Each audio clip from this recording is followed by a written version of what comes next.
Hello friends, welcome to S two economic classes. तो आज की इस वीडियो में हम बात करने वाले हैं क्रॉस इलास्टिसिटी ऑफ डिमांड के बारे में, यानी कि मांग की आड़ी लोच के बारे में। इससे पहले हमने जो है प्राइस इलास्टिसिटी और इनकम इलास्टिसिटी को भी किया है, जिन वीडियो का लिंक आपको डिस्क्रिप्शन में मिल जाएगा, आप वहाँ से उनको देख सकते हैं। तो देखिए, अभी तक हमने प्राइस इलास्टिसिटी में किया था कि हमारे जो है प्राइस में चेंज होने की वजह से क्या हो जाता था, क्वांटिटी में चेंज हो जाता था। ठीक है, कि कुछ परसेंटेज चेंज होने की वजह से क्वांटिटी में परसेंटेज चेंज आता था, जिसको हम बोल देते थे प्राइस इलास्टिसिटी।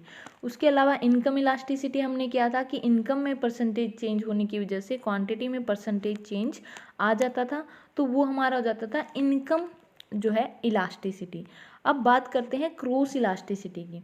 देखिए, क्रॉस इलास्टिसिटी में हम क्या करते हैं, रिलेटिव जो गुड्स होती हैं उन रिलेटिव गुड्स के लिए, ठीक है, दो रिलेटिव गुड्स के बीच क्या इलास्टिसिटी है, ए और बी मान लीजिए दो गुड्स हैं, तो इन दोनों के बीच जो है, इन दोनों के बीच क्या रिलेशन है, और इस रिलेशन की वजह से इनके बीच जो है इलास्टिसिटी क्या है, वो हम मेज़र करते हैं क्रॉस इलास्टिसिटी ऑफ डिमांड में। कि ए गुड्स की, ठीक है, कि ए गुड्स का प्राइस है और बी गुड्स की क्वांटिटी है, तो ये इसको किस टाइप से इफ़ेक्ट करती है। ठीक है, इसमें कितने परसेंटेज चेंज होने से हमारी क्वांटिटी में कितना परसेंटेज चेंज होगा। ठीक है, ए के प्राइस में अगर चेंज होता है तो उसकी वजह से बी की क्वांटिटी में कितने परसेंट चेंज आता है, वो हमारा होता है क्रॉस इलास्टिसिटी। ठीक है, क्रॉस इलास्टिसिटी कैसे हुआ कि पी का प्राइस क्या है, हमने अभी तक पढ़ा था कि इसकी क्वांटिटी पे ही इफ़ेक्ट डालता था, लेकिन यहाँ पे क्या है कि यहाँ पे ये पी का प्राइस जो है हमारी जो बी गुड्स है, ठीक है, पी का प्राइस होगा और ये बी गुड्स की जो है क्वांटिटी पे हमारे यहाँ पे क्या करेगा, इफेक्ट डालेगा। तो ये क्या हुआ, इसको हम बोलते हैं क्रॉस इलास्टिसिटी, कि प्राइस है हमारा ए गुड्स का और क्वांटिटी है हमारी बी गुड्स की। तो ए गुड्स की प्राइस में चेंज होने की वजह से हमारी बी गुड्स की क्वांटिटी में कितने परसेंटेज चेंज होता है, वो हमें बताती है हमारी क्रॉस इलास्टिसिटी ऑफ डिमांड। तो ये क्रॉस इलास्टिसिटी है। क्रॉस इलास्टिसिटी ऑफ डिमांड में हमने कई सारे कंसेप्ट जो है हम करते हैं। उससे पहले हम इनका जो है सिंपल फॉर्मूला कर लेते हैं, इससे हमारी क्रॉस इलास्टिसिटी ऑफ डिमांड आ जाती है। देखिए, यहाँ पे हमने दो गुड्स ली हैं, एक एक्स गुड्स है और एक हमारी वाई है। ठीक है, एक्स की हमने क्वांटिटी ली है और वाई का हमने प्राइस लिया है।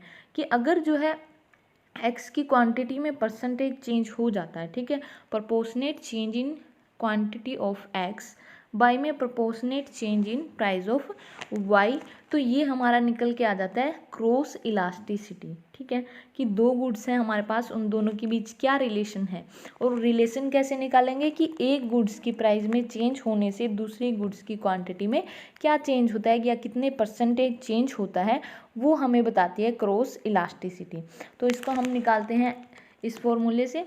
अब यहाँ पे जो प्रोपोर्शनेट चेंज होता है हमारा, ठीक है, क्वांटिटी ऑफ एक्स का, उसको हम निकालते हैं change in Q x by में यहाँ पे क्यू एक्स। ठीक है, कि फर्स्ट जो क्वांटिटी है इसके अलावा उसमें क्या चेंज हुआ है, तो ये हमारा आ जाता है percentage change in quantity of X. इसके अलावा proportionate change in price of Y हमारा निकलता है कि हमारे जो है प्राइस में कितना चेंज हुआ है। ठीक है, वाई के प्राइस में कितना चेंज हुआ है, इसके अलावा वाई का प्राइस पहले क्या होता था, तो ये हमारा प्रोपोर्शनेट चेंज यहाँ पे आ जाता है। तो इन दोनों को जब हम यहाँ पे इसमें जो है पुट करेंगे तो हमारा जो है सिंपल फॉर्मूला यहाँ पे आ जाता है change in Q x by में change in P Y into में पी वाई बाय में क्यू एक्स। तो ये हमारा जो है इलास्टिसिटी का, क्रॉस इलास्टिसिटी का जो है ये सिंपल फार्मूला यहाँ पे आ जाता है। तो जब भी हमें क्रॉस इलास्टिसिटी निकालनी होती है तो इस जो है फॉर्मूले का यूज़ करके हम आसानी से अपनी क्रॉस इलास्टिसिटी या दो रिलेटिव गुड्स के बीच जो रिलेशन होता है उनकी इलास्टिसिटी क्या होती है, उसको आसानी से यहाँ पे निकाल सकते हैं। अब इसके बाद आता है हमारा कि डिग्री ऑफ क्रॉस इलास्टिसिटी। ठीक है, कि इसकी डिग्रीज कितनी है, तो यहाँ पे मेनली हम तीन जो है इनकी डिग्री की बात करते हैं। तो पहली डिग्री हमारी आती है पॉजिटिव क्रॉस इलास्टिसिटी, फिर नेगेटिव क्रॉस इलास्टिसिटी और जो है जीरो क्रॉस इलास्टिसिटी। अब इनको वन बाय वन जो है हम देख लेते हैं। तो पहली आती है हमारी पॉजिटिव क्रॉस इलास्टिसिटी। तो पॉजिटिव क्रॉस इलास्टिसिटी में क्या होता है देखिए, यहाँ से नाम से ही पता लग रहा है कि पॉजिटिव क्रॉस इलास्टिसिटी क्या होती है।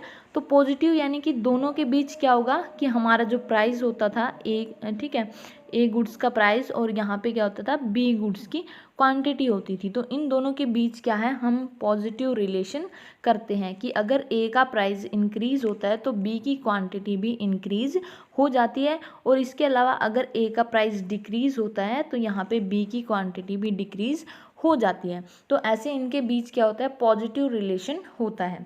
और ये पॉजिटिव रिलेशन उन गुड्स के बीच में होता है जो एक दूसरे की सब्स्टिट्यूट्स होती हैं। तो यहाँ पे मेन जो होता है सब्स्टिट्यूट जो गुड्स होती हैं, स्थानापन्न वस्तुएं जो होती हैं, उनके बीच जो है हम ये रिलेशन देखते हैं। सब्स्टिट्यूट गुड्स जैसे हम ले लें पेप्सी और कोको कोला, ठीक है, पेप्सी ले ली, इसके अलावा कोको कोला ले लिया, तो इन दोनों को क्या है, हम एक दूसरे की जगह आसानी से यूज कर सकते हैं। तो इस वजह से अगर पेप्सी के प्राइस जो है इंक्रीज हो जाए, ठीक है, तो उसकी वजह से क्या हो जाएगा, कोको कोला की जो डिमांड है यानी कि वो हमारी बढ़ जाएगी, ठीक है, उसकी क्वांटिटी हम ज़्यादा लेंगे यानी डिमांड हमारी बढ़ जाएगी। अगर इसकी जो है प्राइस कम हो जाते हैं तो क्या होगा कि इसकी डिमांड क्या होगी, पहले से कम हो जाएगी। तो ऐसे इन दोनों के बीच क्या होता है, पॉजिटिव जो है रिलेशन होता है, जो कि हमारा सब्स्टिट्यूट गुड्स में ही पाया जाता है। और यहाँ पे हमारी जो है पॉजिटिव क्रॉस इलास्टिसिटी होती है। उसके बाद हम बात करते हैं डायग्राम की, ठीक है। तो यहाँ पे डायग्राम देखिए, इसमें रिलेशन दिखाया हुआ है कि पहले प्राइस ये था और क्वांटिटी ये थी। जब यहाँ पे क्या हुआ कि एक्स गुड्स के प्राइस क्या हो गए, इंक्रीज हो गए। जैसे ही एक्स गुड्स के प्राइस इंक्रीज हुए तो यहाँ पे क्या हो गया, दूसरी गुड्स की जो डिमांड है वो भी यहाँ पे इंक्रीज हो गई। तो ऐसे इनके बीच क्या है, पॉजिटिव रिलेशन होता है। ऐसे अगर नीचे आएंगे कि P यहाँ से P1 से P पे अगर आए तो यहाँ पे क्या होगा, कम होगा, डिक्रीज होगा, तो ये भी डिक्रीज हो जाएंगे। तो इस प्रकार ऐसे इनमें जो है हमारा पॉजिटिव रिलेशन होता है, यानी कि जो एक प्राइस अगर बढ़ रहा है तो क्वांटिटी भी बढ़ेगी, और प्राइस अगर कम हो रहा है तो क्वांटिटी भी कम हो जाएगी। तो ये था पॉजिटिव क्रॉस इलास्टिसिटी। इसके बाद बात करते हैं नेगेटिव क्रॉस इलास्टिसिटी के बारे में, ठीक है। नेगेटिव क्रॉस इलास्टिसिटी में होगा कि जब हमारे प्राइस क्या होंगे, इंक्रीज होंगे तो क्वांटिटी डिक्रीज होएगी, और अगर प्राइस जो है हमारे डिक्रीज होंगे तो क्वांटिटी इंक्रीज हो जाएगी। क्वांटिटी इंक्रीज हुई, ठीक है। तो ऐसे इनके बीच क्या हो गया, दोनों के बीच नेगेटिव रिलेशन जो है यहाँ पे होता है।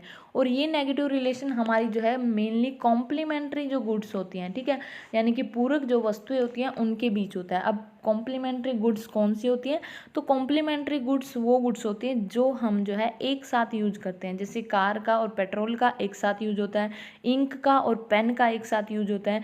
तो जो कॉम्प्लीमेंट्री गुड्स हैं जिनका हम एक साथ यूज करते हैं, उन गुड्स के बीच जो ये रिलेशन होता है वो हमारा क्या होता है, नेगेटिव होता है। कि मान लीजिए अगर पेट्रोल के प्राइस क्या हो जाते हैं, बढ़ जाते हैं, पेट्रोल के प्राइस बढ़े तो उसकी वजह से कार की जो डिमांड है वो हमारी कम हो जाती है, ठीक है। तो इनके बीच क्या हुआ, नेगेटिव रिलेशन, कि अगर पेट्रोल महंगा हुआ तो हम क्या कर देते हैं, कार कम खरीदना पसंद करते हैं, ठीक है। तो इसको कहते हैं हम यहाँ पे नेगेटिव क्रॉस जो है इनमें इलास्टिसिटी पाई जाती है। अब डायग्राम में देख लेते हैं कि यहाँ पे हमने वाई गुड की जगह हम पेट्रोल भी ले सकते हैं, ठीक है, एक्स की जगह हम कार ले सकते हैं। तो जैसे पहले P1 प्राइस था और यहाँ पे X1 जो है हमारी डिमांड होती थी, ठीक है। उसके बाद क्या हुआ कि प्राइस हमारे क्या हो गए, इंक्रीज हो गए। प्राइस जैसे ही इंक्रीज हुए तो हमारी क्वांटिटी जो है वो हमारी यहाँ पे कम हो गई, ठीक है। प्राइस हमारे बढ़े, ठीक है, और क्वांटिटी क्या हो गई, डिक्रीज हो गई। तो यहाँ पे क्या हो गया, इनके बीच जो है नेगेटिव रिलेशन यहाँ पे दिखाया गया है, और इस नेगेटिव रिलेशन की वजह से ही इसको हम नेगेटिव क्रॉस इलास्टिसिटी कहते हैं, ठीक है। उसके बाद हम करते हैं जीरो क्रॉस इलास्टिसिटी।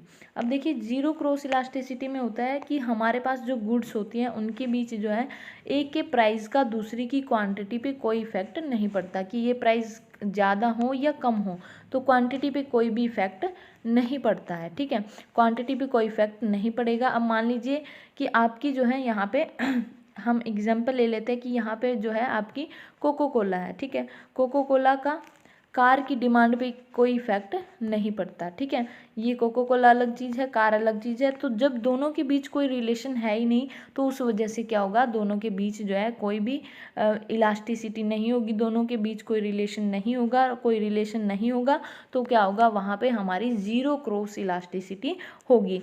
कि जब भी किसी गुड्स के बीच में कोई रिलेशन ना हो तो वहाँ पे हमारी क्या होती है, जीरो क्रॉस इलास्टिसिटी होती है। कि एक गुड्स हमने ले ली यहाँ पे x और एक ले ली y, अगर इनका कोई रिलेशन नहीं है आपस में, ना ये कॉम्प्लीमेंट्री है ना ये सब्स्टिट्यूट होती हैं, तो इस वजह से क्या होता है कि एक गुड्स का प्राइस कम हो या ज़्यादा हो, दूसरे की क्वांटिटी पे कोई भी इफ़ेक्ट नहीं पड़ता। ठीक है, तो ये हमारी होती है जीरो क्रॉस इलास्टिसिटी। तो ये था हमारा क्रॉस इलास्टिसिटी और उसकी डिग्रीज़। तो वीडियो अच्छा लगा है तो प्लीज़ लाइक कीजिए, शेयर कीजिए, और अगर आप हमारे चैनल पे नए हैं तो चैनल को सब्सक्राइब कीजिए। Thank you.